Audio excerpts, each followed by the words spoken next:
Bonjour à toutes et à tous. Heureux de vous retrouver pour une nouvelle semaine de Smart Impact, l'émission de la transformation environnementale et sociétale de notre économie. Et voici le sommaire. Mon invité, c'est Clotilde Dufrétet, la secrétaire générale d'AXA Prévention. On parlera des risques climatiques qui concernent les 2/3 des communes françaises et de la plateforme Ma Commune en Action, mise en place pour accompagner les élus dans leur stratégie climat et biodiversité. C'est un zoom sur l'industrie verte que je vous propose ensuite avec Sébastien Martin, le président d'Intercommunalité de France. On détaillera les leviers de la réindustrialisation et le rôle des territoires, notamment en matière de foncier économique et de formation aux métiers de demain.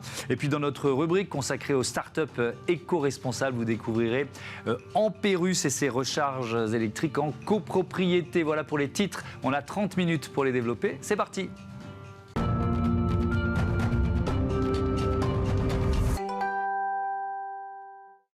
L'invité de ce Smart Impact, c'est donc Clotilde Dufrétet. Bonjour. Bonjour Thomas Hugues. Bienvenue, vous êtes la secrétaire générale d'AXA Prévention. C'est une association qui organise des campagnes de prévention, évidemment en parler. Vous lancez une plateforme à destination notamment des élus locaux qui s'appelle Ma Commune en Action pour les aider à anticiper les risques climatiques, à intégrer finalement ces enjeux de transition écologique à leur décision. D'abord, un mot d'AXA Prévention. Je le disais, association déjà suivie par, je crois, les campagnes 50 millions de Français, c'est ça ? Ouais, c'est quoi votre objectif ? Nous sensibilisons chaque année 50 millions de Français au bon comportement. Ça, c'est grâce à nos campagnes de prévention, notamment à la télévision, au cinéma. On a un modèle assez unique en France et dans l'assurance, c'est que notre groupe a fait un choix associatif d'intérêt général pour faire de la prévention des risques. Alors nous œuvrons depuis 30 ans pour les bons comportements sur les risques du quotidien, les grands risques du quotidien des Français, que sont la route, la santé, le risque climatique et également le numérique. Le risque climatique, c'est le dernier risque qui est apparu finalement dans ces campagnes de prévention, on peut dire ça ? Oui, alors en filigrane, bien évidemment, c'est un risque qu'on avait adressé déjà depuis plusieurs années, mais ça fait maintenant 2 ans qu'on s'y dédie vraiment pleinement. D'abord auprès du grand public et maintenant auprès des petites communes qui sont pour nous en fait les plus vulnérables par rapport au changement climatique. Ouais. Si on prend, avant de parler de cette plateforme Ma Commune en Action, quelle sorte de campagne vous proposez en ce moment, par exemple ? Eh bien, vous avez peut-être eu l'occasion de voir au cinéma notre film de sensibilisation sur les maladies cardiovasculaires des femmes, un film qui s'appelle Mon cœur, qui a été réalisé par... Très beau d'ailleurs, très exactement, bien réussi. Par Safi Nebou, et qui alerte l'entourage des femmes sur l'importance de prendre soin de soi et que les femmes aient plus de temps pour aller chez le médecin et pour avoir un suivi de leur cœur. Et pas forcément toujours tout porter sur elles et qu'on s'occupe nous aussi de nos sœurs, de nos mères et de nos femmes. La plateforme Ma Commune en Action, dites-nous tout, c'est quoi exactement ? C'était quoi déjà le principe ? Pourquoi vous avez décidé de le lancer et de travailler sur ce projet ?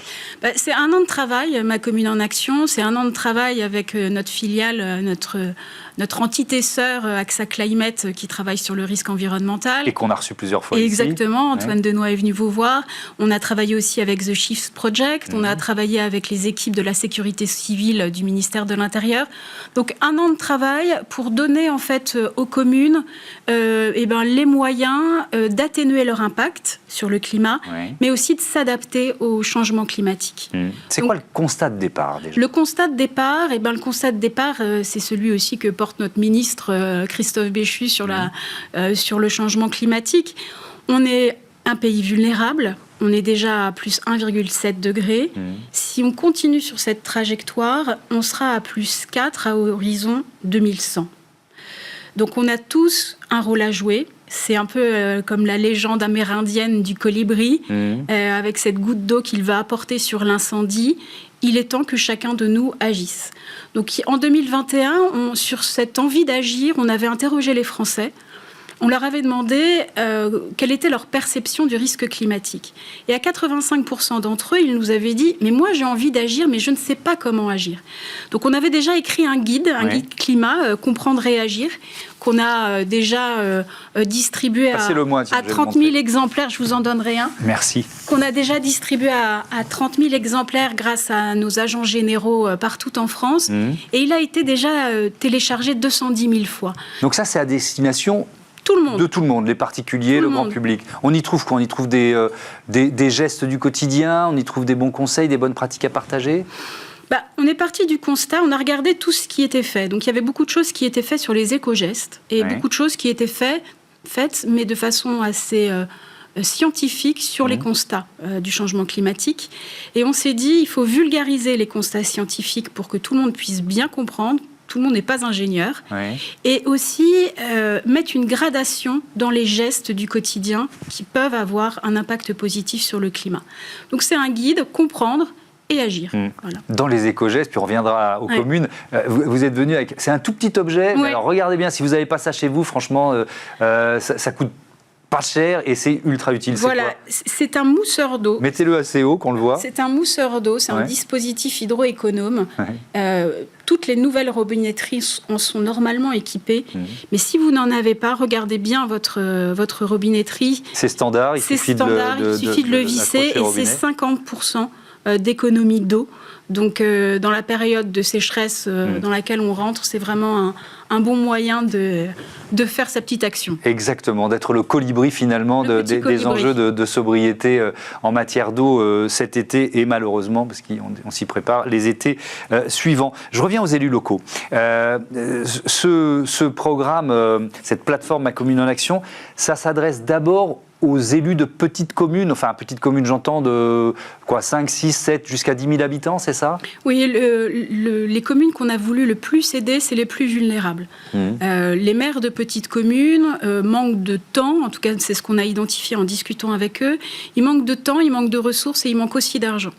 Donc on a créé cette plateforme particulièrement pour eux, pour qu'ils puissent déjà se former. On a créé avec justement les équipes d'AXA Climate une école du climat pour les maires, une école qui guide en 10 chapitres sur l'atténuation et sur l'adaptation aux risques climatiques. Après, on a travaillé aussi, notre deuxième pilier, il y a la formation, notre deuxième pilier, c'est l'anticipation des risques. Sur les maires de petites communes, sur les épaules des maires de petites communes, pèse l'obligation, quand vous êtes exposé à un risque naturel, de faire ce qu'on appelle un plan communal de sauvegarde. Un plan communal de sauvegarde, c'est un document d'anticipation que vous allez faire. C'est 30 pages à rédiger, ce n'est pas rien, c'est assez colossal comme travail. Mais il faut tout préparer en cas de catastrophe naturelle. Il faut avoir une liste précise des vulnérabilités, il faut avoir des procédures, il faut avoir une sorte de commandement. Donc c'est là où on a voulu aider les maires de petites communes à faire cette obligation, à remplir cette obligation réglementaire du plan communal de sauvegarde. Et ça, on l'a travaillé main dans la main avec les équipes de la sécurité civile pour vraiment digitaliser cette obligation réglementaire et la rendre plus facile pour les maires de petites communes. On imagine ce que ça peut représenter pour le maire qui est souvent bénévole d'une toute petite commune qui n'a évidemment pas d'administration, personne pour l'aider ou très peu de gens pour l'aider à faire ça. Et ça concerne, on l'a évoqué, 2/3 des 36 000 communes françaises. Il y a 2 communes françaises sur 3 exposées à au moins un risque naturel. Quand on dit un risque naturel, bon, la liste, je pense qu'on l'a tous en tête. C'est quoi? Inondation, sécheresse? Inondation, glissement de terrain. Oui, il y a énormément de... sécheresse, incendie, j'imagine. Incendie, et puis il n'y a pas que les risques naturels, il y a aussi les risques majeurs, les risques technologiques, industriels. Donc ce plan de sauvegarde, c'est vraiment le mode opératoire du maire qui va se retrouver en fait directeur des opérations. Ce sera le premier maillon de la chaîne de secours quand un événement va arriver. Alors, il y a aussi un onglet de partage de bonnes pratiques, c'est ça, sur la plateforme. Vous avez des exemples de bonnes pratiques existants et que grâce à cette plateforme, on va diffuser au plus grand nombre? On a fait notre première immersion dans le Calvados et particulièrement en Normandie. On a rencontré des maires là-bas et notamment un ingénieur qui s'appelle Ulysse Blo qui travaille beaucoup sur le partage des bonnes pratiques entre maires. Un autre maire regardera toujours ce que fait un autre maire et ces bonnes pratiques, elles feront boule de neige. C'est un peu la même chose entre chefs d'entreprise. C'est un comportement qu'on voit souvent. Exactement, ici. On a confiance dans son homologue. Bien sûr. Et donc là, dans cette partie-là, outre la formation, l'anticipation, on a vraiment voulu créer aussi une section de partage où on fait remonter toutes les bonnes pratiques de ces maires de Normandie qui sont réplicables partout sur le territoire. Là, j'ai un exemple, c'est à Sainte-Honorine dans l'Orne, où ils sont très investis sur la gestion de l'eau.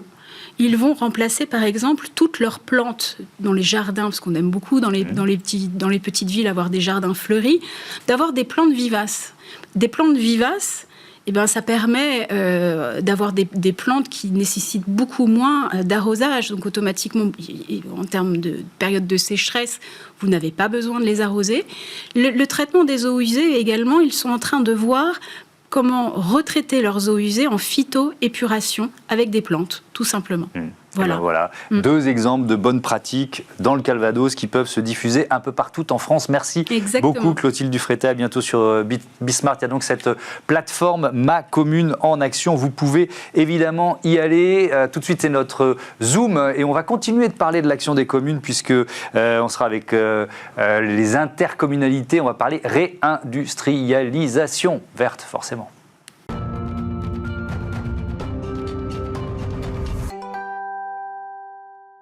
C'est donc le Zoom de ce Smart Impact. On parle de l'industrie verte avec Sébastien Martin, le président d'Intercommunalité de France, qui est avec nous en duplex. Bonjour, bienvenue. Vous êtes également le président du Grand Chalon et le premier vice-président du département de Saône-et-Loire. Peut-être quelques mots de présentation des intercommunalités. Ça représente combien de communes? Vous représentez combien de communes en France?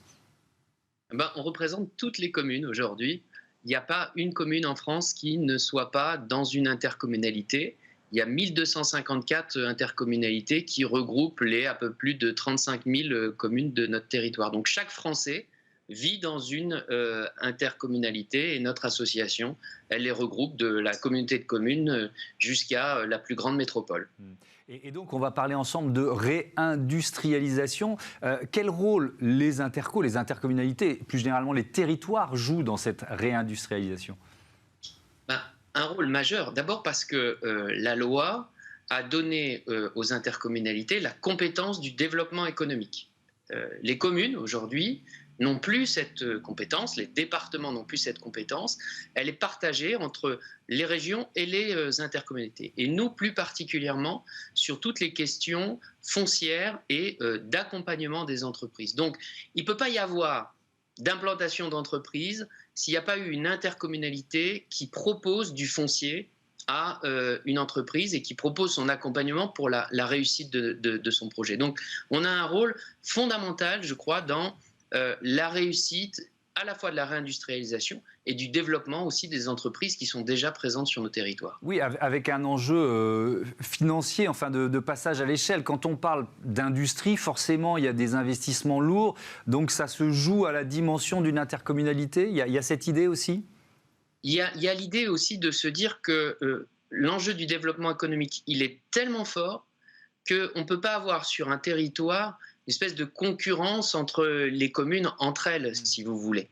On ne peut pas avoir qu'on se trouve d'un côté ou de l'autre de la rivière, de la Saône, chez moi par exemple, une espèce de concurrence fiscale entre deux communes pour être le plus fort, pour attirer l'entreprise. Et à l'époque, il y a maintenant plus d'une vingtaine d'années, le législateur, c'est ce qu'il a souhaité. Il a souhaité qu'on soit en capacité, d'une part, de sortir de concurrence un peu stérile, et d'autre part aussi, en se regroupant, comme vous le dites, d'avoir de vrais moyens d'agir pour faire du développement économique sur les territoires, pour faire la promotion de nos territoires, et puis pour avoir les leviers financiers, pour pouvoir aménager des zones d'activité économique. Je vous donne un exemple très simple. Chez moi, quand Kodak est parti, Kodak était présent sur 5 communes différentes. La zone était tellement grande qu'elle était sur 5 communes différentes. Eh bien, on a réussi à supplanter cette épreuve, à dépasser cette épreuve, parce qu'il y avait l'intercommunauté, parce qu'il y avait un interlocuteur unique et qu'on a su mobiliser tout le monde pour y arriver. Voilà, l'union fait la force. Ouais, mais on le voit, alors il n'y a peut-être pas de concurrence entre les communes grâce à ce système. Il peut y avoir des concurrences entre les territoires quand même. Ça pourrait être les plus séduisants possibles, les plus attractifs possibles pour un projet. Et notamment en matière d'industrie verte, on voit qu'il y a une concurrence entre les États. Il y a cette loi, l'IRA, l'Inflation Reduction Act, qui a été votée à mi-août aux États-Unis avec des subventions. Bon, alors il y a le prix de l'énergie aux États-Unis, mais il y a des subventions qui sont telles qu'on voit déjà des grands groupes européens qui ont déplacer leurs projets, notamment de Gigafactory, vers les États-Unis. Est-ce que vous pensez que la France, et même au-delà l'Europe, est armée? Les premières réponses, est-ce qu'elles vous semblent à la hauteur de l'enjeu? Alors, d'abord, la France, elle avait un petit peu anticipé, parce que vous savez qu'il y a un plan qui s'appelle France 2030, qui mobilise 53 milliards d'euros pour accompagner le développement, notamment technologique, des entreprises industrielles françaises. Ça, c'était un premier élément de réponse. Aujourd'hui, il y a une vraie discussion qui est menée au niveau européen pour assouplir ce qu'on appelle le régime des aides aux entreprises et qui me semble indispensable parce qu'effectivement, l'économie aujourd'hui, c'est plus que de la concurrence. C'est parfois un peu une guerre économique. Et quand on est dans une situation de guerre économique, eh bien, il faut que la puissance publique soit en capacité de répondre face aux États-Unis, face à l'Asie aussi. Et donc, on attend impatiemment les résultats de ces discussions entre États au niveau européen. Mais je crois, comme vous le dites, qu'il va falloir sans doute un peu passer la surmultiplier. Maintenant, il n'y a pas dans des décisions stratégiques d'investissement d'entreprise qui partent pour 20 ans, 30 ans sur un territoire que des choix d'opportunités financières à un moment ou à un autre. Ça compte, il ne faut pas le nier, mais ce n'est pas suffisant. On va aussi avoir besoin de la qualité de la main-d'œuvre, on va aussi avoir besoin de la qualité des infrastructures. Et sur ces sujets-là, la France et le continent européen, mais plus particulièrement la France, a de sacrés arguments à faire valoir, notamment par rapport aux États-Unis. Je pense que je n'ai pas besoin de vous faire de dessin sur la qualité des infrastructures publiques aux États-Unis et sur la qualité des infrastructures publiques que l'on peut trouver en France. Mais alors, il y a quand même des freins, et on va peut-être développer autour de 2 freins potentiels. Il y a d'abord le manque de foncier économique. Comment vous l'appréhendez, ça ? C'est vrai que c'est un vrai sujet aujourd'hui. En plus, la France est engagée dans ce qu'on appelle le principe de zéro artificialisation nette parce qu'on a beaucoup consommé de foncier par le passé. Nous plaidons pour dire, j'ai vu que d'ailleurs Bruno Le Maire reprenait cette idée, que artificialiser des sols pour réindustrialiser notre pays, ce n'est quand même pas la même chose qu'artificialiser les sols pour mettre un énième centre commercial. Et nous demandons à ce qu'il y ait des différences qui soient faites, qu'il y ait par exemple des critères de pondération, que quand on artificialise 1 hectare pour de l'industrie, finalement ça pourrait compter pour 0,5, alors que quand on artificialise 1 hectare pour un centre commercial ou un énième lotissement, eh bien qu'il y ait cette fois-ci que ça compte pour 1,5 hectare par exemple, parce que l'enjeu de la réindustrialisation, il va avec celui de la transition écologique.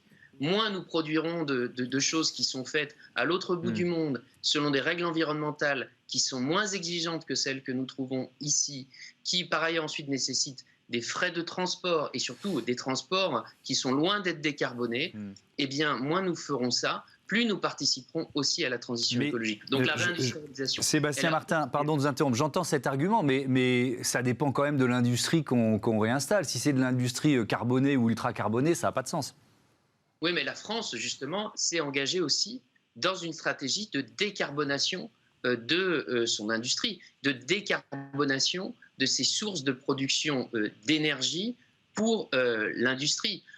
On connaît plein d'exemples aujourd'hui. Alors, il y a les 50 plus gros sites industriels qui ont été réunis à l'Élysée pour ça, parce qu'on considère que si on agit déjà sur ces 50 plus gros sites, on aura fait énormément du travail. Sur, par exemple, Dunkerque, où aujourd'hui on est en train de passer du gaz à l'hydrogène comme source d'énergie. Il y a des territoires, des communautés de communes parfois pas très importantes, qui mettent en place des centrales photovoltaïques, des énergies vertes à disposition de leurs entreprises. Il y a beaucoup d'initiatives qui sont prises en la matière et avec une trajectoire de décarbonation de notre industrie qui aujourd'hui est engagée en France. Donc je suis... C'est pas que je ne suis pas d'accord avec ce que vous dites, mais je crois qu'il y a une vraie stratégie aujourd'hui qui est engagée en la matière.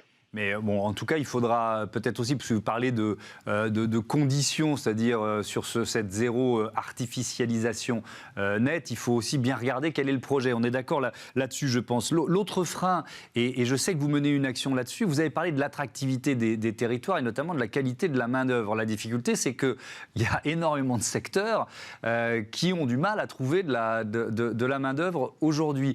Vous proposez de créer des académies de formation, c'est ça en quelque sorte dans les territoires ? Oui, on garde de la souplesse. Hein. L'académie, ce n'est pas une énième administration. L'idée de l'académie industrielle, c'est d'arriver à réunir sous une même bannière des organismes de formation, des établissements d'enseignement supérieur, des grandes écoles pour pouvoir proposer un parcours de formation et d'enseignement supérieur, c'est-à-dire de Bac-3 jusqu'à Bac+5, qui soit dans le territoire et qui soit en adéquation avec les filières de formation dont nous avons besoin. Je prends un exemple. Moi, je suis un territoire où j'ai Framatome, marqué par le nucléaire, la mécanique, la métallurgie. Ce ne sont pas exactement les mêmes besoins que l'ouest de la France, qui va être plus marqué par des industries agroalimentaires, par exemple. Et donc, cette idée d'académie, c'est beaucoup de souplesse. On met autour de la table les acteurs de la formation, on construit des parcours de formation qui font intervenir différents acteurs. Ça peut être une organisation professionnelle, ça peut être l'université, ça peut être une grande école. Et surtout, du coup, on propose à un jeune qui vient sur notre territoire une vraie filière globale. On souffre dans notre pays d'avoir trop, si vous voulez, de filières à tiroir. Alors, on va faire le Bac+2 ici, mais après, il faut partir dans la grande ville et puis après, il faut aller ailleurs. Non, là, il faut rapprocher le territoire et l'enseignement supérieur et la formation pour créer les synergies. Et en plus, l'industrie de demain va être plus technologique, plus verte, plus décarbonée. Donc, on a besoin de plus de matière grise et donc de rapprocher ce qui permet de valoriser cette matière grise des territoires pour accompagner le mouvement qui est engagé en France. Pour réduire évidemment cette attractivité des grandes villes, des grandes métropoles, je crois que les 2/3 des étudiants sont aujourd'hui concentrés dans les 22 plus grandes villes françaises. Merci beaucoup Sébastien, Martin, et à bientôt sur Bismart. On passe tout de suite à Smart Ideas, une start-up en pleine lumière, comme tous les jours.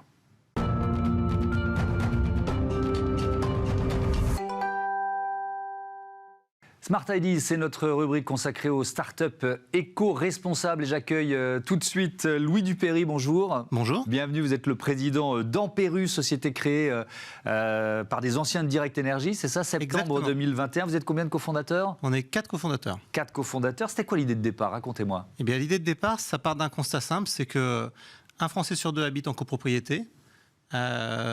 C'est compliqué aujourd'hui d'avoir une solution. Seulement 5% des copropriétés ont une solution de recharge à domicile. Et donc, partant de ce constat, on a voulu apporter une solution claire et simple pour faciliter et démocratiser l'accès à la recharge. Alors, démocratiser l'accès aux recharges électriques, évidemment pour les véhicules électriques, ça passe par quoi ? Peut-être d'abord par le prix, c'est ça le premier constat ? Exactement, par 2 points, le prix, avant tout le prix, et la simplicité et la facilité d'installation. Oui. Et donc, en fait, un chiffre qui résume un petit peu notre positionnement et notre promesse, avec Amperus, vous pouvez vous recharger pour 100 km d'autonomie pour moins de 2,50 €. Oui. Pourquoi ? Parce que nous sommes convaincus qu'il faut un prix significativement et durablement plus bas que l'essence pour faciliter le passage à l'électrique auprès de nos concitoyens. Ouais. Donc, moins de 2,50 € pour 100 km d'autonomie. C'est ce que vous voulez dire. Mais en quoi votre solution, elle permet de faire baisser ce prix par rapport à d'autres solutions de recharge électrique ? Tout à fait. Alors, premier élément, notre expertise et notre connaissance du marché de l'énergie, Oui. du marché de l'électricité.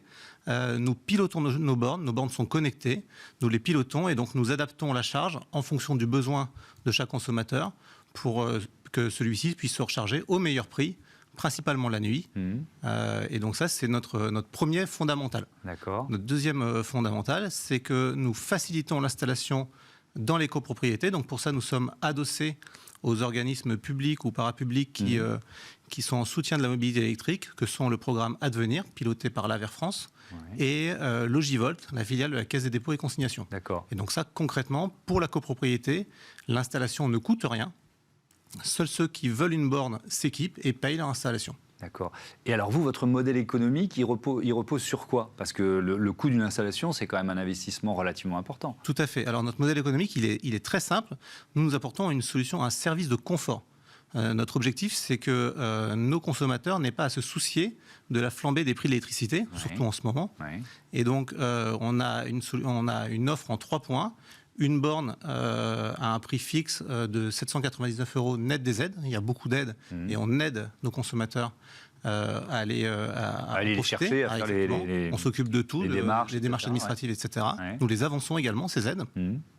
Un abonnement de 4,90 la première année et ensuite de 14,90 par mois, qui donne accès à un service avec une assistance 24/24, qui donne un service continu de la recharge. On gère également l'énergie au sein de la copropriété via cet abonnement.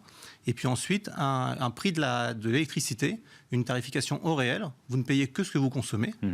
Et un prix qui s'adapte à vos usages.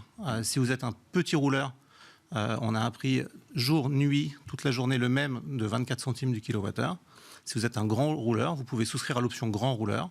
Et dans ce cas-là, vous bénéficiez du tarif de 16 centimes la nuit. C'est l'équivalent du tarif heure creuse EDF, qui est aujourd'hui protégé notamment par le bouclier tarifaire. Donc c'est vraiment plus rentable pour les clients de recharger la nuit. Ça, c'est un principe de base au-delà de votre offre. C'est un principe de base. En fait, la nuit, on a plus le temps de se recharger. On a toute la nuit pour se recharger. Bien sûr. Donc on a plus de temps et de flexibilité pour se recharger. Et on sollicite moins le réseau aussi. Exactement. Donc, et c'est évidemment la solution la plus écologique parce qu'on n'a pas à se recharger en un quart d'heure ou en une demi-heure sur une voie rapide et qui sollicite beaucoup les appels de puissance du réseau. Et donc nous faisons ça entre guillemets tranquillement la nuit, et ce qui permet au réseau, à la planète, puisqu'il y a quand même une notion écologique derrière tout ça, et aux consommateurs par son prix de s'y retrouver. Vous parliez des fluctuations du marché de l'énergie. L'écart entre un plein d'un modèle thermique et d'une voiture électrique, il s'est quand même réduit là depuis quelques mois? Alors, tout dépend comment on va gérer justement. Si on n'a pas la solution Ampérus. Exactement. Peut-être pour donner quelques chiffres, un plein d'essence, si on regarde toujours la base 100 km, on est plutôt entre 12 et 15 € pour 100 km. D'accord. Un plein très rapide sur l'autoroute, même s'il y a eu beaucoup d'efforts de pas mal de nos confrères sur le prix, on est à 50% du prix du plein de l'essence. Donc 2 fois moins cher. D'accord. Le plein à domicile la nuit, tranquillement, comme on l'a dit jusqu'ici, on est jusqu'à 6 fois moins cher que le prix du plein essence. Toujours pour 100 km. Et donc voilà, nous, c'est notre conviction, c'est qu'il faut qu'on ait un prix significativement moins cher, donc 6 fois moins cher que l'essence, et durablement. Et donc nous garantissons que nos prix seront toujours alignés à celui du tarif. Comment vous le faites ça? Heure creuse EDF. Comment vous tenez cette c'est garantie? un secret de fabrication. mais dans le principe. Dans le principe, par notre connaissance du marché de l'énergie et par notre capacité à piloter nos bornes. Nos bornes sont connectées, c'est pas juste une prise. C'est une borne connectée avec toute l'intelligence qui va dedans, avec un système d'information que nous avons fait et qui nous permet d'adapter la recharge aux bonnes heures. Il y a des heures la nuit où même la recharge peut être gratuite, voire on peut même être rémunéré à ce moment-là. Et donc c'est grâce à ça que nous pouvons promettre cette offre. L'offre, elle vient d'être proposée, c'est ça? Alors on existe depuis 2 ans. L'offre, elle a évolué il y a quelques mois, notamment puisqu'on a été référencé, on est accrédité maintenant auprès de Logivolt, la filiale de la Caisse des dépôts et consignations dont je parlais tout à l'heure, et qui permet d'amplifier et de proposer cette offre au plus grand nombre de copropriétés. Merci beaucoup Louis Dupéry et bon vent à Ampérus. Voilà, c'est la fin de ce numéro de Smart Impact. Merci à toutes et à tous de votre fidélité. À demain.